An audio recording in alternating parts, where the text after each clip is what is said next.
तो गाइस मैं हूं अंकित और आप देख रहे हैं रेसलिंग फैंस नेटवर्क। शुरू करेंगे भाई अपनी बात को हम लोग सबसे पहले final boss great one the rock से। तो भाई रॉक अपेरेंटली रूमर्ड है कि वो अपीयर होने वाले हैं समर स्लैम में फेस करने के लिए, कन्फ्रंट करने के लिए जॉन सीना को। ये हमने सुना है, मैं कवर भी कर चुका हूँ चैनल पे। मैंने आपको बोला भाई कि ये पता नहीं कहाँ से न्यूज़ निकल के सामने आई है, मुझे नहीं पता, बिकॉज किसी भी ट्रस्टेड सोर्स की तरफ से मैंने खुद ये न्यूज़ नहीं देखी। तो मैंने इसको अपने साइड से तो डिबंक किया था कि इस पर ज़्यादा बिलीव मत करना। अभी मैं आपको फाइनली बता देता हूँ प्रॉपर अपडेट। फाइटफुल की तरफ से अपडेट निकल के सामने आई है एंड इन्होंने खुद से डिबंक कर दिया इसको। इनका कहना है कि ऐसा कुछ भी नहीं होने वाला है एंड अगर होगा भी तो प्योर कोइंसिडेंस होगा, बिकॉज अभी ऐसा कुछ भी डब्ल्यूडब्ल्यूई ने डिस्कस नहीं किया है एंड ये किसी भी तरीके से प्लान्स में नहीं है। मेन चीज आप ये देखो ना भाई, रॉक की फिजिक अभी है ही नहीं वापस आने वाली। बस बाकी चीजें तो साइड रखो, कौन क्या बोल रहा है, सोर्सेज का क्या कहना है, किसका क्या कहना है। पहली बात कि रॉक की फिजिक ही नहीं है। रॉक ने अपने आप को काफी स्लिम ट्रिम कर लिया पिछले कुछ टाइम में। किसी मूवी के लिए वो प्रिपेयर कर रहे हैं जहां पे एक ओल्ड मैन का कैरेक्टर प्ले करने वाले हैं एंड इसके अलावा जॉन सीना के सामने अब तो रॉक नहीं आने वाले हैं भाई। ऑलरेडी रिटायरमेंट टूर को वो रून कर चुके हैं काफी हद तक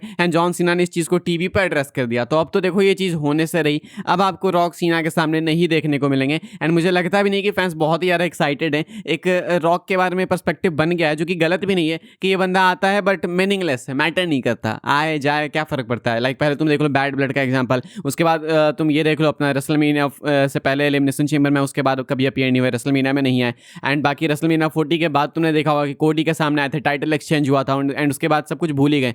तो रॉक का आना ना आना बराबर है भाई, आते हैं बस एक हाइप के लिए एंड उसके बाद गायब हो जाते हैं। मतलब उसके बाद कोई फॉलो अप नहीं मिलता है, तो चाहिए नहीं ऐसा कुछ। तो इसलिए भाई एक रूमर किलर है कि जो रूमर्स थे कि रॉक अपीयर होंगे सर्वाइवर सीरीज वॉर गेम्स के एंड में, सीना को कन्फ्रंट करेंगे, उसके बाद इनका आखिरी मैच होगा thrice in a life time, उसके बाद सीना रिटायर होंगे। तो ऐसा कुछ भी नहीं होने वाला भाई। एक पिच ऐसे भी थी कि जो रॉक है भाई वो चाहे तो सीना के रिटायरमेंट टूर को एक्सटेंड कर सकते हैं। Sounds good but too good to be real, ऐसा होने नहीं वाला है। आगे बढ़ते हैं गाइस, हम लोग बात करते हैं नाया जैक्स के बारे में। आज भाई नाया जैक्स ने जेड कार्गिल को इंजर किया। अब कितनी ये सीरियस इंजरी है नहीं पता, लेकिन जेड कार्गिल बहुत सीरियसली बस्टेड ओपन। उनका ये जो लेफ्ट एब्रो है भाई वो पूरा कट गया था एंड मैं दिखा भी नहीं सकता फोटो यहाँ पे, नहीं तो यूट्यूब भाई मेरे पे चढ़ जाएगा कि क्यों दिखा रहा है। तो अब ऐसे में भाई नाया जैक्स के लिए डिमांड है कि उनको फायर किया जाए। फैंस डिमांड कर रहे हैं कि हो गया इसका बहुत। मतलब ये पहली बार नहीं है कि नाया जैक्स ने कुछ ऐसी गलती की है, इससे पहले भी काफ़ी सारे बॉचेस नाया जैक्स ने किए हैं।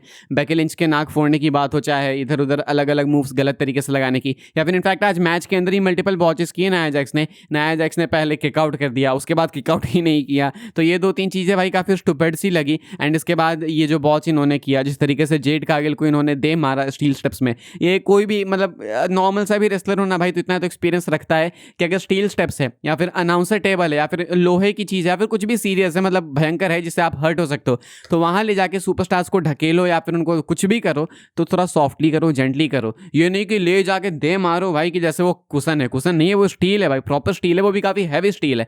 तो ऐसा तो होगा ही, सर फटा एंड काफ़ी सीरियसली फटा। तो फैंस कह रहे हैं कि ये काफ़ी अनसेफ वर्कर है and this is not the first time. इससे पहले भी काफ़ी बार फैंस बोल चुके हैं कि इनको रख के क्या फ़ायदा, नेपोटिज्म के कारण नहीं है, ब्लड लाइन के कारण है, समोन डायनेस्टी के कारण है, अदरवाइज ऐसा कोई क्रेजी टैलेंट है नहीं। ऐसा नहीं कि बहुत ही ऑरा लेके आ जाती है नाया जैक्स, ऐसा भी नहीं कि नाया जैक्स के कारण विमेंस डिवीजन चल रही है। तो नाया जैक्स क्यों, जब वो स्पेशली थ्रेट है बाकी रेसलर्स के लिए, तो नाया जैक्स क्यों, ये एक बात है जो कि भाई बात करने लायक है।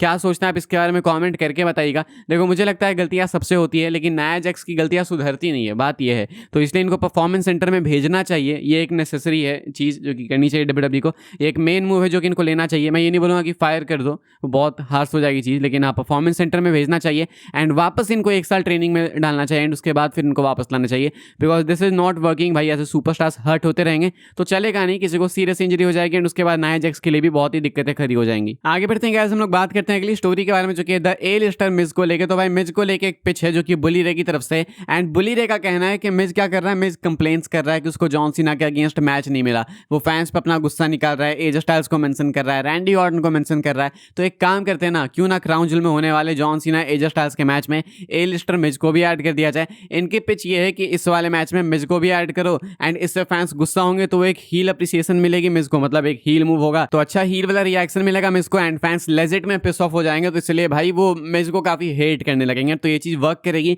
एंड मिज के लिए फायदेमंद होगी। लेकिन क्या डब्ल्यूडब्ल्यूई वाले करने वाले, I honestly don't think so. And सही बोलूँ तो भाई ये गलत भी होगा। मतलब ठीक है, मिज के साथ मैच नहीं मिला या मिला, जो भी है वो अलग चीज़ है, लेकिन इसका भुगतान एजे स्टाइल्स क्यों भरे? ना एजे स्टाइल्स बुक करते हैं शोज, ना ही एजे स्टाइल्स का कोई लेना देना है मिज का मैच नहीं होने से। तो ऐसे में मिज को क्यों डाला जाए एजे स्टाइल्स के इतने स्पेशल मैच में, जो कि अगले साल रिटायर होने वाले हैं? इनके पास भी ये लास्ट अपॉर्चुनिटी है कि वो फेस करे जॉन सीना को, तो इसलिए बीच में नहीं डालना चाहिए। रेसलमेनिया 37 आपको याद होगा, उस टाइम पे रोमन रेंज एंड एज का मैच होने वाला था।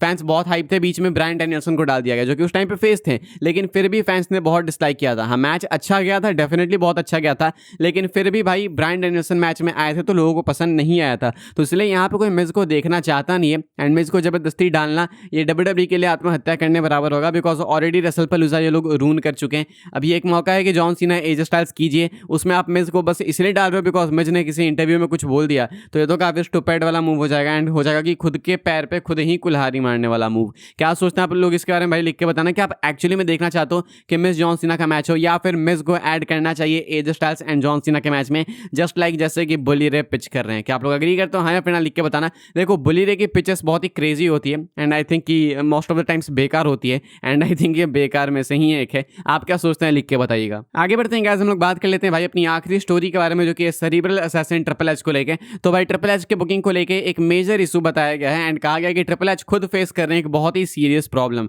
विंस रूसो यानी कि फॉर्मर WWE राइटर का कहना है कि जब विंस मैकमैन बुक करते थे, एंड जब विंस रूसो थे उनके साथ में लिखने के लिए शो, तो विंस रूसो कई बार गए थे विंस मैकमैन के पास एंड खुद बोले थे कि ये शो जो हम लोग बुक कर रहे हैं ना, ये अच्छा नहीं है, इसमें बदलाव करना चाहिए। एंड उसके बाद विंस मैकमैन बैठ के मीटिंग ले लेके शो बदलते थे।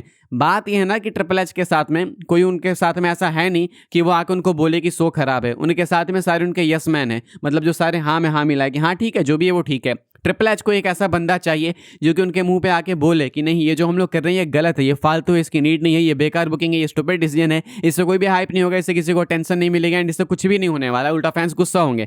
तो ऐसे में ट्रिपल एच के लिए कुछ फायदा होगा। फिलहाल ट्रिपल एच के पास में सीरियस प्रॉब्लम ये है कि ट्रिपल एच के पास ऐसा कोई भी एम्प्लॉय नहीं है जो कि उनके मुंह पे आके ये चीज़ बोल सके। सारे ट्रिपल एच की चाटने वाले हैं अकॉर्डिंग टू विंस रूसो। हालांकि एक दो लोग हैं जो कि ऐसा कर सकते हैं, लाइक ब्रूस पिचर्ड हो गए या फिर एक आधे और हो गए, लेकिन क्या वो सही में ट्रिपल एच के पास जाके ऐसा बोलते हैं, ये तो किसी को नहीं पता। तो विंस रूसो कह रहे हैं कि जैसे कि वो जाते थे विंस मैकमैन के पास साफ बोलने को, एंड विंस मैकमैन काम करते थे शो सुधारने के लिए, उसी तरीके से कोई होना चाहिए जो कि ट्रिपल एच के पास जाए एंड ट्रिपल एच के सामने पॉइंट्स उठाए कि ये गलत है, ये गलत है, ये रेपिटेटिव है, ये बेकार है, एंड उसके बाद ट्रिपल एच उन चीज़ों में सुधार करे। यस मैन से कुछ भी नहीं होगा। बात में बिल्कुल पॉइंट है, लेकिन क्वेश्चन है कि क्या एक्चुअली में ऐसा कोई नहीं है? मतलब कहने का मतलब है कि अगर एक्चुअली में ऐसा कोई नहीं है भाई, तो कंपनी सही में पता नहीं कैसे चल रही है। बिकॉज ऐसा नहीं है कि आप शो रन करो तो सबको आपकी चाटनी है कि हाँ हाँ जो भी अच्छा है, खराब है तो खराब बोलना चाहिए, स्पेशली जब आप भाई फैंस से इतने पैसे ले रहे हो एंड प्रॉफिट एक्सपेक्ट करते हो ये वो, तो उसके बाद आपकी ये खुद लायबिलिटी बनती है कि आप अपने आप से ऑनेस्ट रहो। क्या सोचते हैं भाई आप लोग? लिख के बताइएगा। एंड वीडियो आपको पसंद आई तो वीडियो को लाइक कीजिएगा, शेयर कीजिएगा एंड सब्सक्राइब कीजिएगा चैनल को, ताकि आने वाले टाइम के अंदर आपको और भी ऐसी WWE की अपडेट्स वगैरह, न्यूज़ वगैरह सबसे पहले देखने को, जानने को मिलते रहे। फॉलो कर सकते हैं आप लोग मुझे इंस्टाग्राम एंड ट्विटर पर, लिंक आपको मिलेगी डिस्क्रिप्शन में। ज्वाइन कर सकते हैं व्हाट्सएप चैनल को, उसके भी लिंक है डिस्क्रिप्शन में। मिलूंगा मैं आपसे अगले वीडियो में जल्दी ही, तब तक के लिए goodbye, thanks for watching.